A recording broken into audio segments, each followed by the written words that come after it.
Good morning, good morning, good morning, everybody. Today is Tuesday, November 26, 2024. My deceased mother's birthday, November 26, 1926. She died November 1st, 1995. So, it is what it is. Happy birthday to my mother. I was gonna make this video a couple of days ago. Really this past weekend, but I forgot. I had some other stuff going on. I was at the barbershop, right? And a friend of mine that I've been knowing since the 90s, we've been friends for a long time, then fell out here and there, still friends, you know how that go. But one of the guys I would consider really is my friend. We had a talk the other day. We was at the barbershop. Now you're at the barbershop, the black barbershop, and we talk a lot of smack at the black barbershop. There's times I would go to the barbershop, I already got my hair, well, I don't have no hair, but I already got my services, and I'll just go up there and just talk, hang out. I got my cut yesterday, but I come up there the next day just to shoot the shit, just to talk with the fellas, right? And we got to talking about the illegal immigrants. This is the barbershop I was telling y'all about when I was a diehard Democrat. But the barbers in there, which they black, they were the first black Trump supporters I ever seen in my life. And I was so shocked when I found out that they supported Trump during the last election in 2016 when Trump won, the first time. And I was gung-ho, diehard Hillary. And those who say I didn't vote for Kamala because I don't like women or whatever, I was excited to have the first female president with Hillary. It ain't had nothing to do with her race, but I thought she was qualified. I thought she was way more qualified than Trump. I ain't know no better. And I thought, I didn't care that she was a woman. I thought she was qualified because of her husband. If anybody asks, how did you think Hillary was qualified? Because I loved her husband. Her husband holds a special place in my heart, Bill Clinton. Because, some of y'all say Bill Clinton wasn't nothing, but Bill Clinton did something to specifically help my life. I got my CDL through a program Bill Clinton enacted. Bill Clinton, during his presidency, our economy was booming. We had a budget surplus, which means we had money in the bank. We ain't owed nobody, and we had money saved up to where Bill Clinton was putting money into America. He was spending money on America. So he had a program. I was getting out the game. I was tired of the streets. So I went to the unemployment office looking for a job because I had no work history, no skill. So I figured they could help me find a job, right? The only work history I had was the military, and after that had been years after. So I got a big gap in between the military and the time I was looking for a job. I couldn't tell them in between time I was out there on them streets pushing them things. So I couldn't tell them that. So I'm trying to start over the right way. I'm at the unemployment office. So they asked me if I want to drive a truck. I'm like, well, I don't know how to drive trucks. I don't have no CDL, nothing like that. We're like, no. Bill Clinton, the Democrat, what have you, the government got a program that will pay for you to go to truck driving school. They'll pay for it and they'll pay you a stipend. They paid me to go to school. And that's what I did, and it's been on ever since. That's why I'm driving a truck now, because of Bill Clinton. So yes, I have a special place in my heart for Bill Clinton. So therefore, I'm thinking his wife was going to be listening to him. Some of the ideas he had. So that's why I thought she was going to be a good president. I ain't care about her being no woman. All white, none of that. But anyway, so when I found out the guys at the barbershop were Trump supporters, I was one of the mean liberals back there. I was mean. That's how they are now. That's how I was. Somebody being a liberal, you mean. So I I would lash out at them. I would be real greasy and disrespectful. Call them all kind of sellouts. My bad, Sean and the fella at the barbershop. I would call them all kinds of sellouts and Uncle, same stuff people call me now, sellout, Uncle Tom, bootlicker. Y'all know the terms. I'm like, damn. So now people call me that now. But anyway, so they were Trump supporters at the time. I had never saw no black ones in real life. I saw them on TV, but I never saw none in real life, right? So this same barbershop I was at this past weekend, now that I'm a Trump supporter and I fit in now, now I can't go nowhere in the black community and fit in because now they all Democrats and I'm a, independent who supported Trump, so I'm an outcast now. So I got to go up here with the other outcasts that I used to talk about. Now I got to hang out with them because they're the few black Trump supporters I know in my city. And I was taught, my partner Raymond said something. We got to talk about the illegal immigrants, right? And I was watching a podcast or some MSNBC or something like that, where they're making excuses for the illegals coming here. Yes, they broke the law. This was, I forgot when Rachel Maddow, one of them liberals, they were making excuses for the illegal immigrants breaking our laws to come here. The law don't matter in their case because, see, they got an excuse for them breaking the law. We don't know their situation, how hard it was for them, their environment, what they were running from, what they came from, how hard life was for them. We should understand where they're coming from. We should try to understand their plight. We should try to understand how hard the illegal immigrants had it in their homeland. That's why they're breaking the law. They're breaking the law, but they got a good reason. They're justified. They have an excuse to break the law, right? I'm going somewhere with this. So they're making all types of excuses and rationalizations and justifying why those illegals broke the law. They had a right to break our law, right? So Raymond said something that took me back to when I was younger and breaking the law. He said the same way they making these excuses for these immigrants, they didn't make those excuses for us. The black peoples. You never see somebody black in America breaking the law. Say, for instance, robbing, stealing, or what I was doing out there pushing them chickens. Nobody ever said, well, you got to look at their environment. You have to understand where they came from. See, I done been to court. I done been to jail. I done been amongst other people in my peer group that was breaking the law, that came from some horrible circumstances. No father. A lot of times, no father or mother, like me. Grew up in the worst neighborhood with crime and it's just rampant. You grow up, that's all you know. The gangbangers. All they knew, they grew up born into it. You don't hear no liberal standing up saying, don't give him life in prison. You got to look at his environment, where he grew up.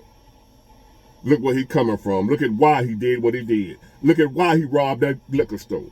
Look at why he robbed those innocent people. They don't say that when it comes to black people in America.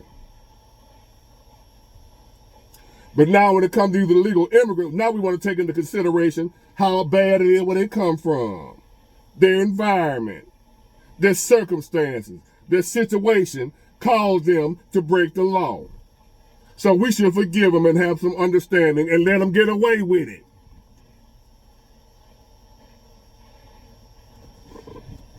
So if you don't understand why us as black people don't give a damn about their situation, We don't care nothing about their circumstance. We don't care nothing about how hard it was for them over there, where they got to come over here for a better life. We don't care about none of that. They broke the law. We want them to get punished, just like when we break the law, y'all quick to punish us and don't take no consideration for our circumstance, where we come from, how we was raised, our environment. We come from an environment of crime. Y'all don't care nothing about that, then liberal, as Malcolm X called them, the white liberal, pretending to be our friend, but really they are wolf in sheep's clothing. The Democrats have been, the Democrat Party been destroying my community forever. Since we've been here. And they still doing it. But they put on that sheep clothing like they're our friends. Like they're trying to help us. All along, stabbing us in the back. And here they go. Stabbing us in the back again. Because they want to allow all these illegals to come over here and set up shop, take care of them, look out for them, make them have a better life. But for me and my people that's been here since the beginning of America, you ain't got nothing for us. You don't care about how hard it was for us. I got people I grew up with who mom and dad crackheads. So therefore, he out here trying to make it the best way he can. He didn't have a mother or father. He was left at 12, 13 years old to take care of himself. While his mom somewhere, he at home by himself. So guess what? He turned to a life of what? Crime. And when he got busted, got in trouble, nobody said, well, you need to take into consideration his mom is on drugs, his dad is on drugs, he was left to raise himself. They didn't care. He went to prison. Nobody came to his defense saying, what about his upbringing? What about how hard it was for him? Give him a break. Have some understanding of how hard it was for this 12-year-old kid to not have his mother or father, both of them out here in the streets. So all he knew was the streets. What else you think he gonna do but break the law? Nobody came to his defense. I understood, but I'm out here with him. Ain't nobody listening to me. Ain't nobody listening to none of us. Y'all don't want to hear our story when we tell you how hard it was for us growing up. Nobody wanted to hear it. I'm talking about the people that was supposedly down with us. I ain't talking about the Republicans. They ain't never been down with us, supposedly. They always supposed to be the racists, right? I'm talking about the Democrats who's supposed to have been down with my community. They ain't want to hear nothing we had to say when we tell them about how hard we had it, how much of a struggle it is, that our communities are messed up. Crime everywhere. They did not care. If one of us broke the law and got caught, no mercy. Lock him up. But now the Democrats got mercy. Now the Democrats are concerned about your environment, where you came from, how you was raised. You came from where there was crime everywhere, so we need to understand their plight. As a black man, I believe I speak for a lot of other black men and women that have dealt with the criminal justice system in America that didn't show us no mercy. They didn't care nothing about how we was raised. They didn't care if we didn't have a mother or father. They didn't care if we grew up in a neighborhood full of crime. They didn't care if we grew up in the ghetto, and most likely you got a better chance of turning to a life of crime based on where you was born and raised. Even though you got statistics saying that a child that's born and raised in an environment where it's crime, filth, and all other types of things going on, he has a higher chance of going to prison than someone who wasn't raised in that environment. Even though statistics back up what I'm saying, the liberal Democrat who ran our community, who ran our cities and our local government and law enforcement and what have you, they didn't care nothing about what the statistics said. When we end up breaking the law, they still threw the book at us. No mercy. Now you want us to join y'all in showing mercy on some illegal immigrants because how bad their environment was. We need to show them some mercy. We need to override the laws that they done broke. Not doing it. That's why a lot of us turned to Trump and voted Trump. He was saying what we was thinking. You can call us racist or whatever else you want to call us. All I know is when it was us breaking the law because of our circumstances and where we was raised, and no matter how hard it was where we came from, we got no mercy. We broke the law, we got punished. So therefore, we asking y'all, no, we making y'all. We just showed you that's why we voted for Trump. We just showed you. We're going to make you keep that same energy that you had for us. You're going to have it for those illegal immigrants. They breaking the law, they got to pay the consequence. We don't care how hard they had it. Nobody cared how hard we had it here in America. Nobody cared. Y'all told us there's no excuse for breaking the law. That's what I heard when I tried that same argument. My mother and my father ran out on me. I was raised by a family friend. I grew up drug-infested neighborhood. That was my argument. They didn't care. They told me there's no excuse for breaking the law. No matter how hungry you are. No matter how broke you are. No matter, that's all you know. I didn't know nobody that worked a regular job. Don't matter. And the people that I knew that worked regular jobs, they were looking at us like, can you help me? The people that had regular jobs were coming to borrow money from the D-boys. Because they didn't have no money. So the people that we did see work, they coming to us, hanging out with us, tempted to do what we doing. Because they struggling. They still in the ghetto with us. We didn't see nobody that worked and was prosperous. Everybody we saw that worked was broke. We didn't see people getting educated. We saw people going to prison and coming back on swole. And we looked up to that. We didn't see none of that. So you can miss us with them excuses about how hard those illegal immigrants got it over there in Mexico and what have you. See, in Mexico, one thing as a black man we had to deal with in America, the Mexicans don't have to deal with in Mexico. They might have it hard too. They might have, poverty and whatever they're dealing with, but they ain't got to add that on to racism and being discriminated against because they're all Mexicans. See, in America, as a black man or a black person, we got to deal with the same messed up circumstances as everybody else. Then you got to add on top of that discrimination and racism. So it amplified the problem of black people in America. The Mexicans don't have to deal with that. They had to deal with their poverty, whatever they had to deal with, but they wasn't getting discriminated against because they were Mexican. Not in Mexico, because everybody Mexican. So they actually had it easier than black people in America.